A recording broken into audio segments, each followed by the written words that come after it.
Hi,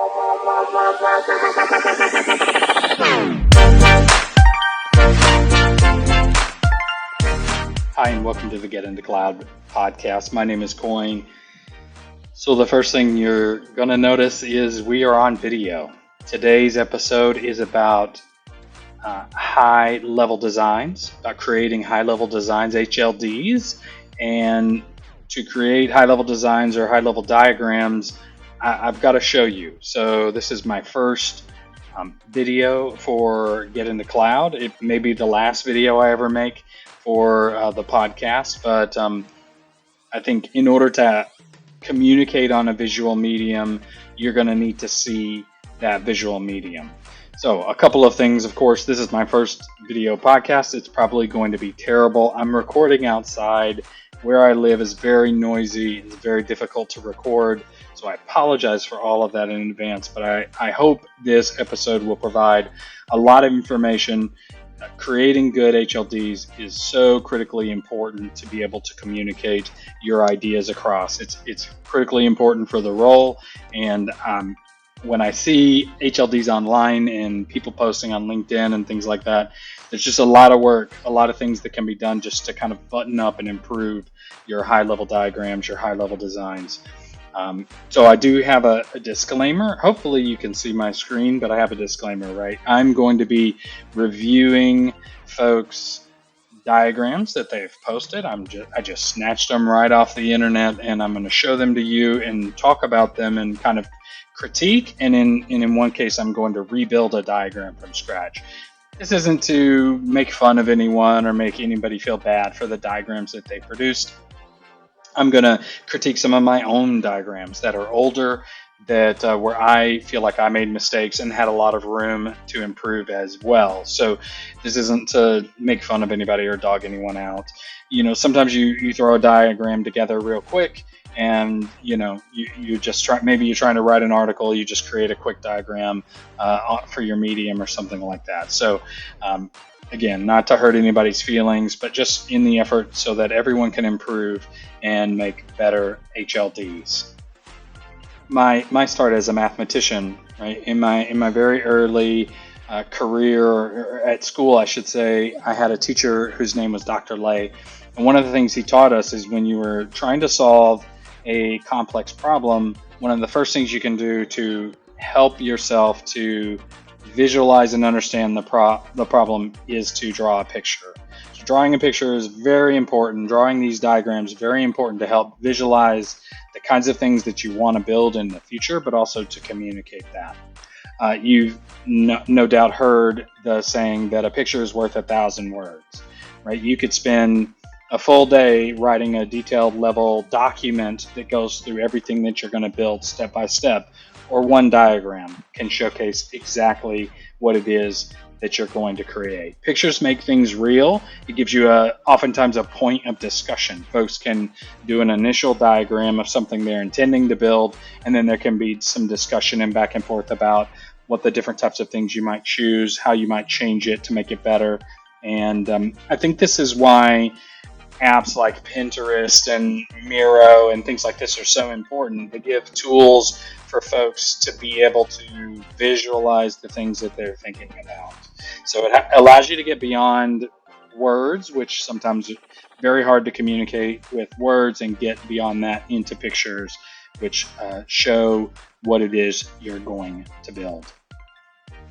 The first thing you'll notice is that I am in Lucidchart, and Lucidchart is probably the most common tool I see for drawing diagrams for AWS certainly, but also for Azure and GCP.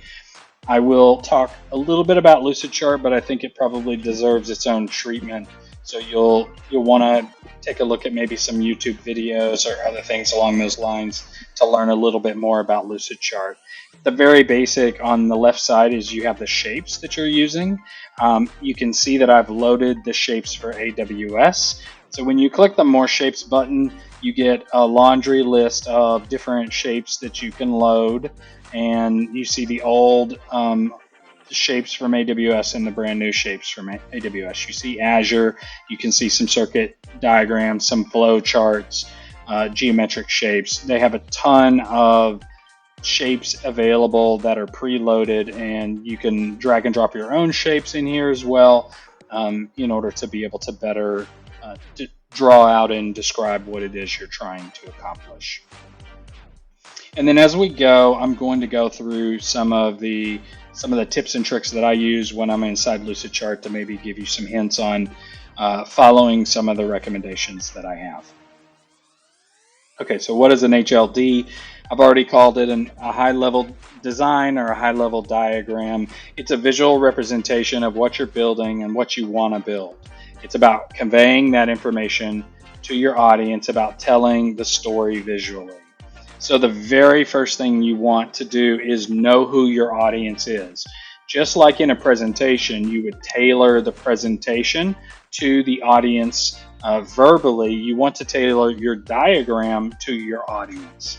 And the first example I'm going to start with is a job interview I had maybe 5 or 6 years ago. It was an AWS role where I was going to be building and architecting solutions as kind of a solution architect and presenting those to potential clients. And in the first round of this interview, they wanted me to build out some diagrams and materials, and then I was presenting it to the CEO of this company as if he were a customer CEO at another company. So this was what I built. They had requested that I architect a 3-tier solution built on Drupal on AWS. And so one of the first things I did was build a very high-level diagram, which I called the 50,000-foot view of the company's architecture with regards to DR. And what you'll notice in this diagram is it is very high level, but this is an executive level diagram, right? I'm showing the primary data center here. I'm showing the DR data center. I'm highlighting some of the services that we're going to use in the primary, and what's going to be available in the secondary, and put a little, some additional details there.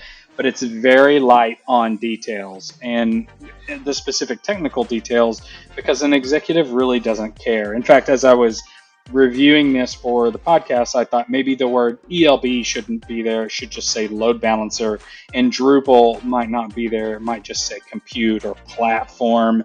And then for Maria, it could just say database, and for Redis, it could say cache. Right. So even here, I made this probably a little too specific for the executive tier, although the request was to create a 3-tier architecture with Drupal, MariaDB, and Redis. But I think even generalizing, I did get into some additional detail there that maybe I didn't need to be. There's tons of stuff missing from this diagram. If you were thinking from a technical perspective, I don't show Route 53. I don't show any of the real kind of networking magic that happens between these two regions, right? And I don't really show how any of this gets accomplished other than just naming the services there. So this is an example of very high level. I'm going for an executive kind of briefing, understanding of a primary data center and a failover data center, and that it's a cold site configuration. So that's kind of my first example. From there, I go one level deeper. And so this is the kind of production design where I go one level deeper to show to the technical leaders. Maybe the VP of IT would want to look at this design. And this is just a common kind of 3-tier architecture that you've seen. So let's talk about what my recommendations are for this diagram, and let's talk about where I missed the mark, right? So number one was know your audience, and talk about the regional. For the other kinds of recommendations, they are going to be to visually display your information top to bottom or left to right. Most of your readers are going to read left to right, so they're going to be used to flow going from left to right.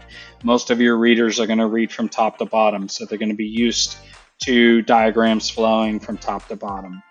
You should line everything up and be consistent with what you're drawing and displaying on the screen. And I'll talk a little bit. I'm going to talk about each of these things as they come up, but I'm going to go ahead and I'll talk about the list now, and we'll go through each of them. We want to use the current icons. So regardless if you're doing Azure, AWS, or GCP, you don't want to be using old icons. And it's okay to break the rules for clarity, and sometimes you just have to break the rules because you have to.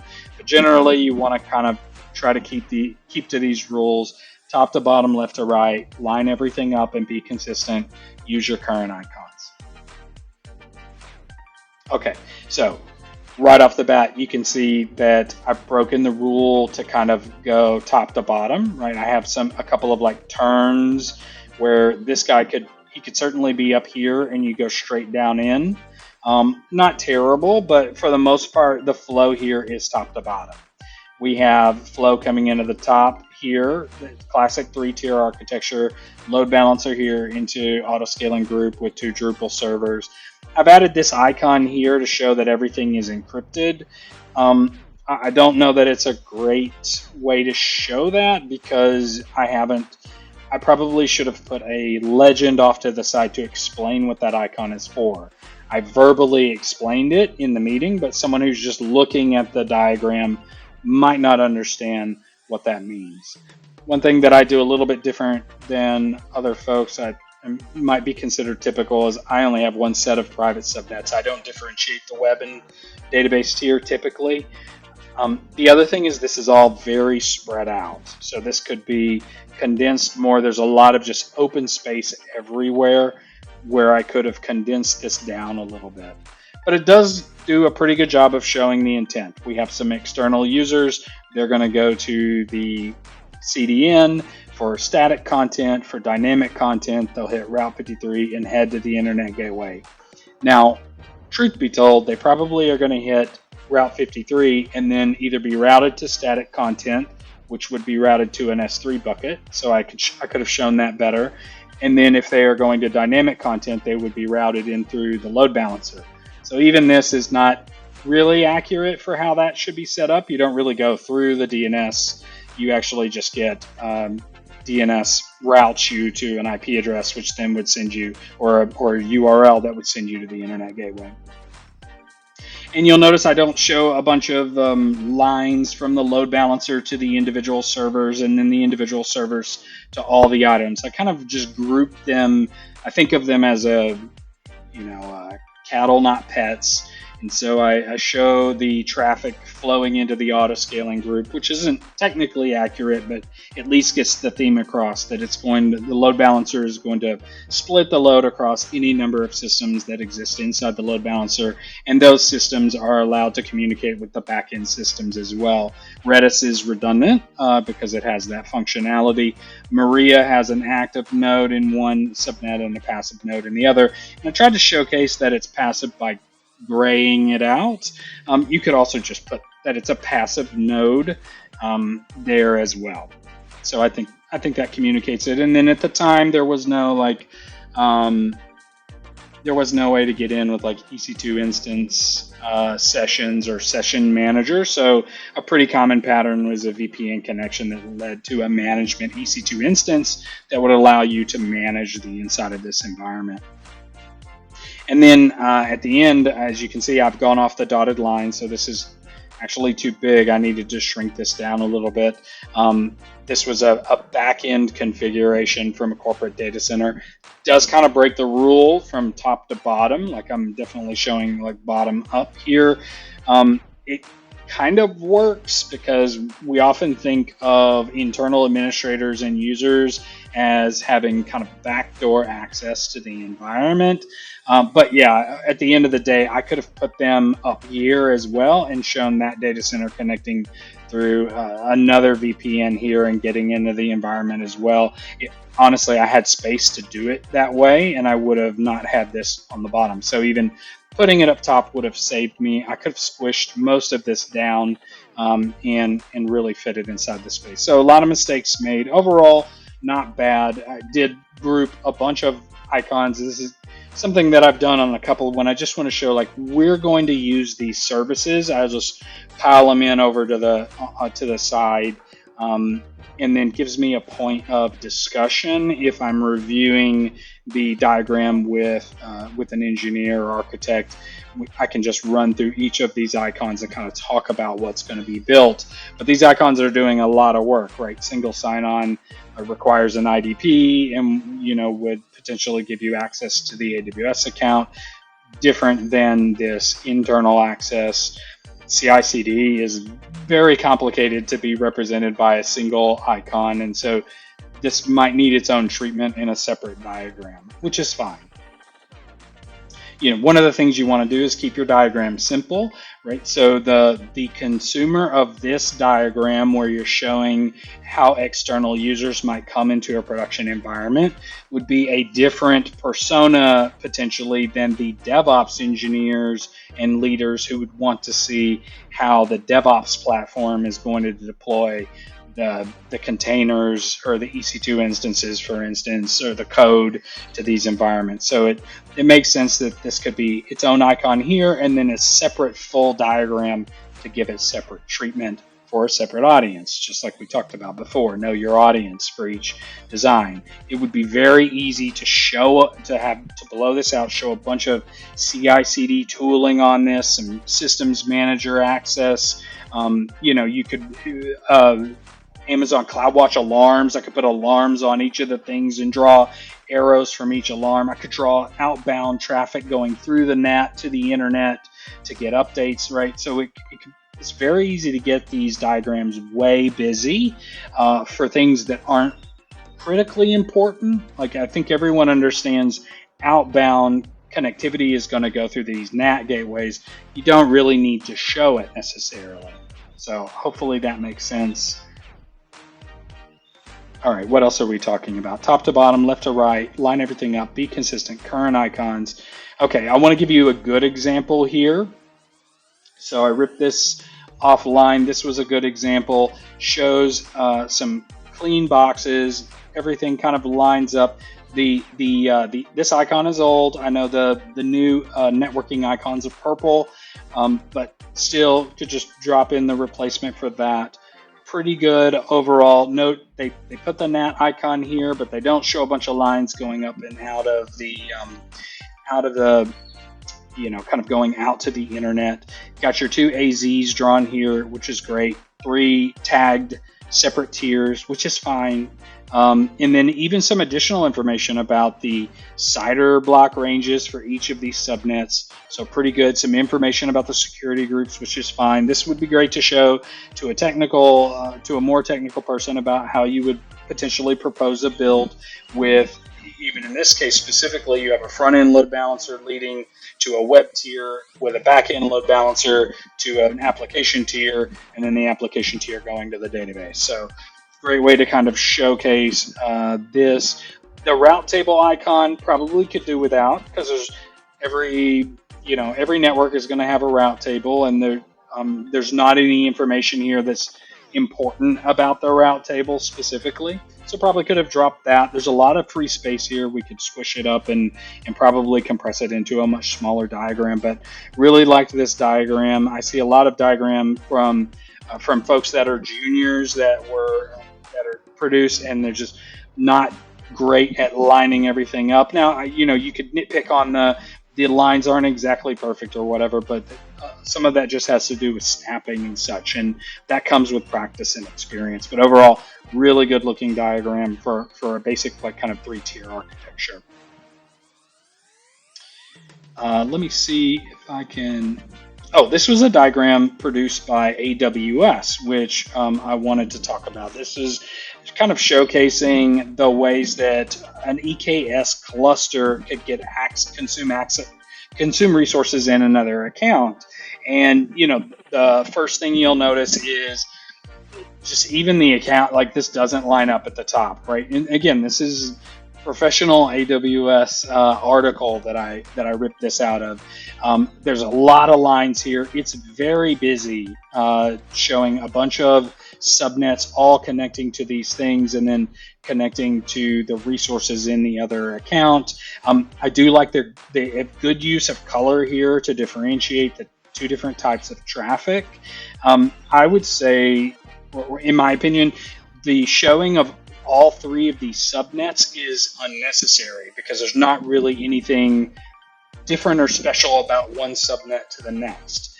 So I actually made a redrawing of this, which I will show you. But the key things I noticed is just there was no real reason to have multiple subnets. It flows right to left, which is not the direction we're kind of used to seeing.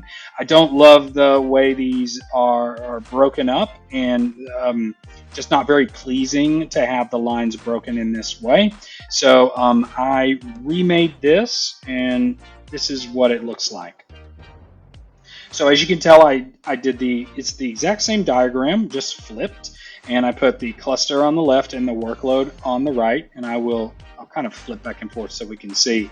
I just switched around the names of the accounts.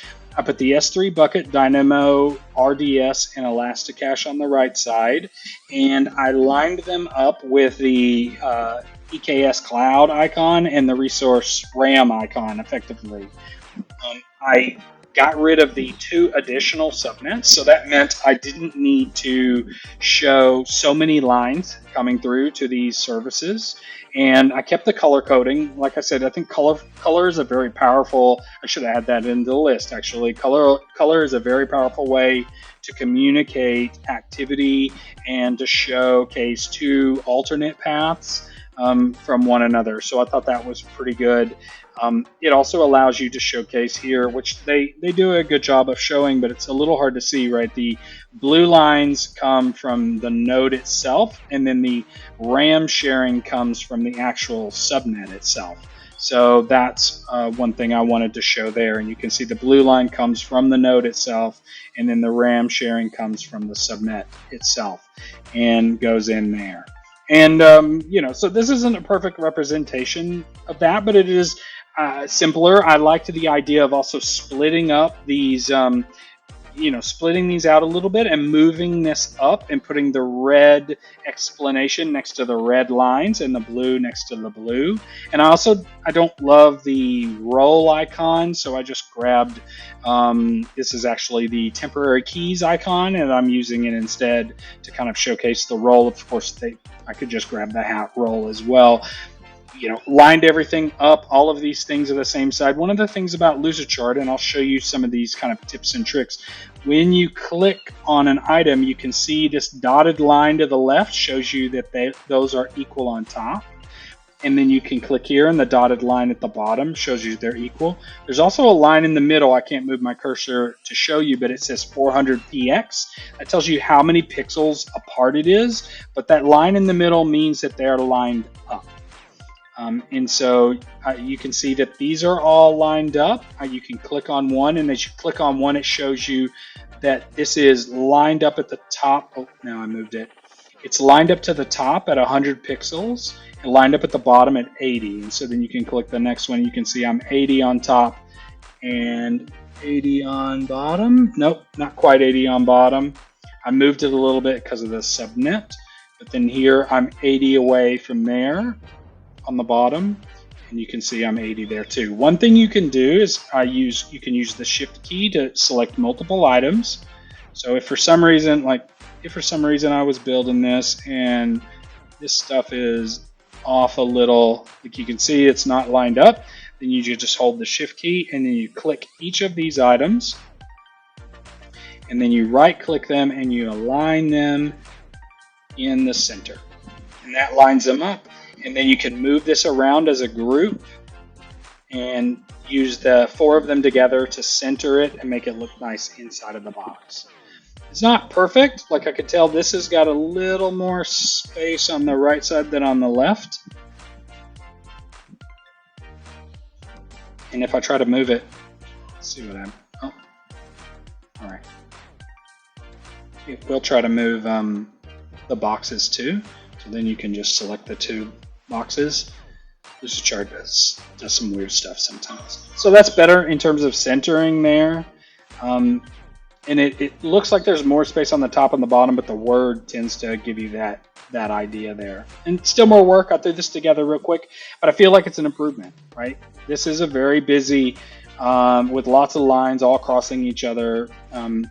And so this is just slightly more organized and better to see. All right, so I'll give you a couple of other examples.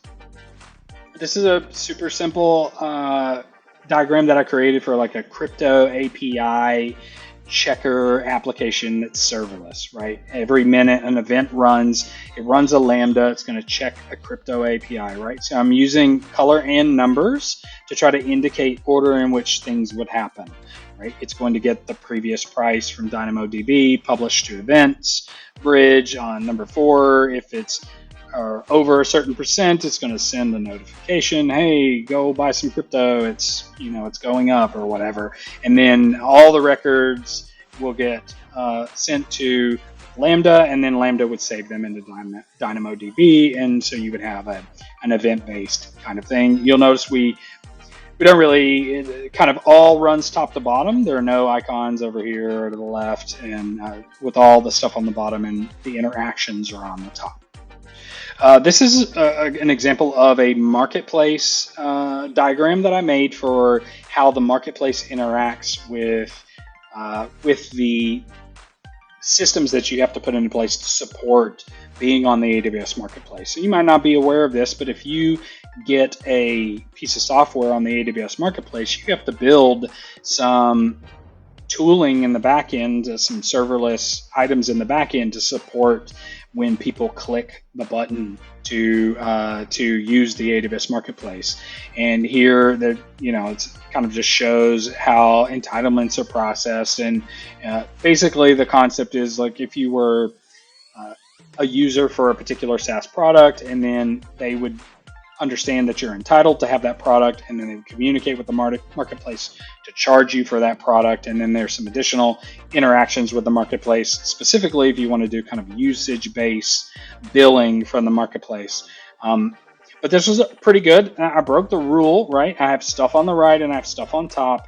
I think if with more time, I could simply just put all of this stuff on the left up top, because it's not incredibly different in terms of how that interaction goes. I think these lines here are smaller than the rest, so I've broken my consistency rules there. So I think all in all, with more time, I could have put this all on top and had like a top to bottom, spread this out a little bit more, and be able to go top to bottom instead of top to left. Not terrible, but again, it's definitely, I think, is better to go top to bottom on this. This SNS is duplicated. There's only one SNS service.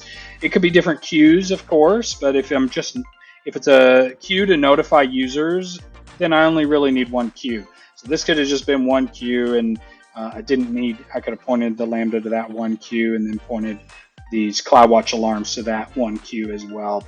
So some duplication there that didn't need to be there. That's generally it for that diagram.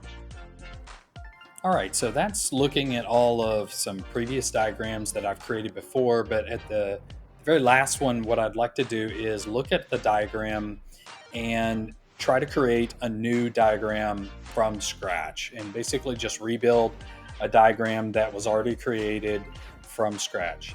A couple things about this. Number one, I think I'm going to have to do some, obviously creating a video from scratch takes a lot of time, so I think I'm going to work to try to speed up the video on that part, and maybe skip to the main major sections of trying to get the diagram done. And the other thing I will say is that I'm not here to review the architecture of the diagram itself from a technical perspective.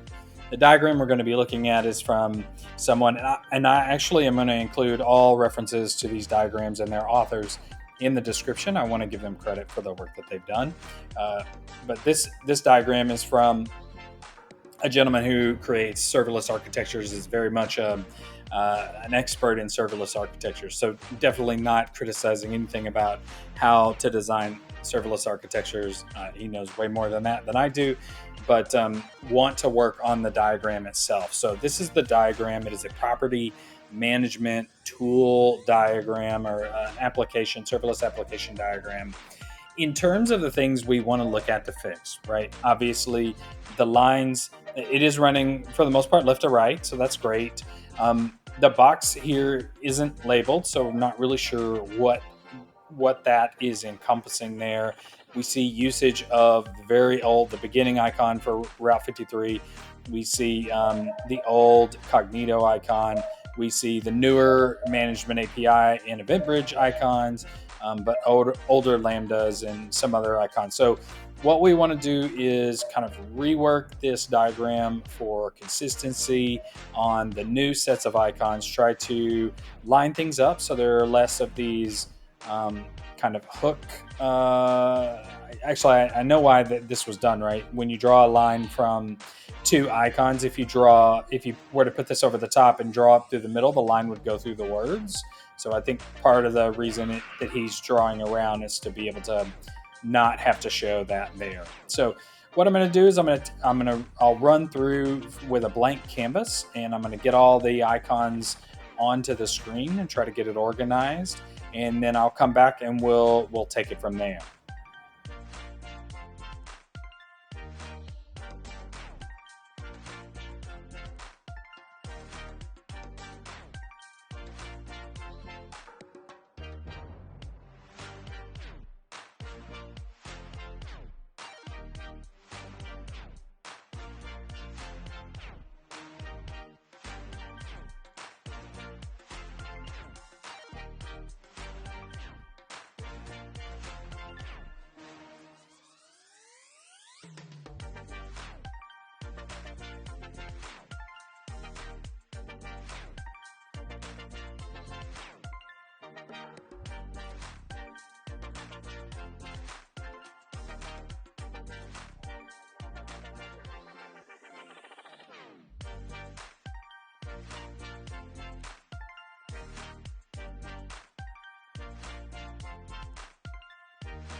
Okay, I think I'm in a pretty good spot at this point. So, gone through. Hopefully, I've been able to get the video to kind of speed up this process. You've watched me go through a couple of interesting things. I want to show from a feature perspective, right? Of course, I don't really know a couple of these things about how the property image upload and the static website necessarily works.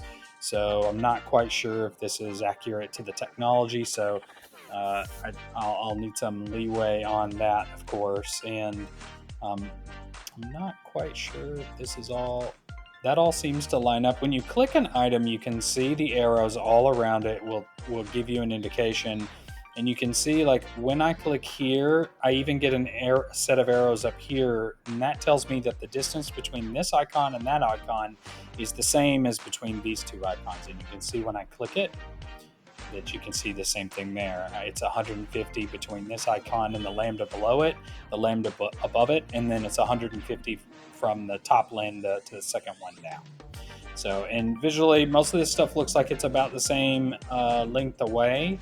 I could push this out and make it all 150, and maybe that would be a little bit better, but I want to kind of conserve space as well. I don't want to make it necessarily bigger than it has to be. So we put everything here. We combined everything together. I think I showed most of what was in the original. I did get rid of the parameter store piece, which is shown prominently, but really isn't. It's really not a part of the architecture per se. It's really more of a authentication mechanism. Parameter store technically is just a subservice in the systems manager. It's not really doing anything other than being a reference. So what I wanted to do was then minimize that, similar to what I did in my other diagram, and then just put a legend at the bottom. All lambdas use roles and parameter store to access resources, right? So, it is important that when you're using Lambda that you don't put credentials on those items as well. I think I have, for the most part, I replaced the DynamoDB stream with the icon that they have there. Of course, you can pick any icon that you want to use for these things, and technically, DynamoDB stream can stream to a Lambda. I don't know if in the original architecture it needs to go to a Lambda before it hits Event Bridge, and I believe there is a direct integration between those now, so it just goes straight to Event Bridge. But truth be told, I'm not entirely sure, and I also don't know if in this diagram it's not entirely clear if these are the same kind of Event Bridge items. Like, is this DB stream on the property table update supposed to trigger this Event Bridge to force these property updates? That very well could be the case, and if that's the case, then we would design this differently, or this could call back to here. Wouldn't love that necessarily for a callback. I would probably push all of this down and have the DynamoDB stream come straight out of the property table here, and then push the Event Bridge here, and then have it run like kind of straight down into it, and then push over to the side instead. So then I would make this much taller as opposed to a wider kind of design as well. So some interesting thoughts depending on what the actual architecture looks like, and I'm not entirely sure, so I'm just going to show it like this for now. A couple of other things I wanted to show is one thing you can do. I'm using the default sizing for some of these icons, but I did shrink these down. One of the things that you're going to need to use a lot, of course, is copy and paste. So once you make a change to an icon, if you copy and paste it, then you have the same size as you did before. But you might decide that you want to resize something, and then maybe you need a totally different icon that you want to represent as the same size as the original icon. And I can show you a really cool trick. You're going to click the first one, you hold shift and click the second one. You right click the one you want to match the size to, and you hit match size, both width and height. And now these are exactly the same size. And so they'll line up exactly. So that's a pretty neat trick. I use that a lot. One other thing you may have noticed when I created this icon was behind the Lambda icon, and I wanted it to show up on top. Sometimes you want things on top. Sometimes you want things behind. You can just right click, and in a range you decide whether you want to push the item backwards or forward. Note that I can't push it backward any farther because it is at the back it's at the back, so I can't push it back any further.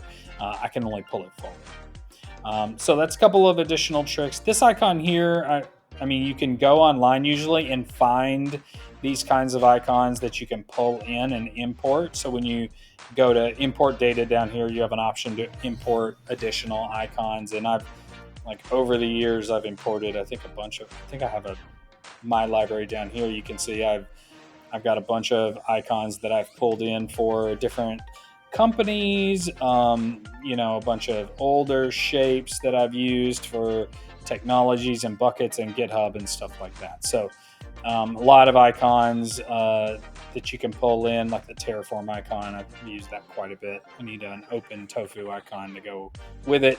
And so yeah, that's pretty much it. That's all I wanted to cover for this episode. Really, just kind of walk through some of the basics of how to create compelling high-level designs. I hope this episode was helpful. I would love to get your feedback and hear any feedback that you have for that.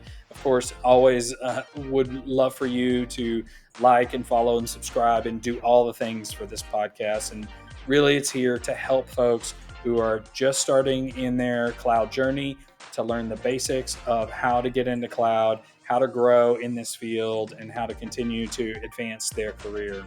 So thanks so much for listening and watching in this episode. And let's just help everyone get into cloud. Talk to you soon.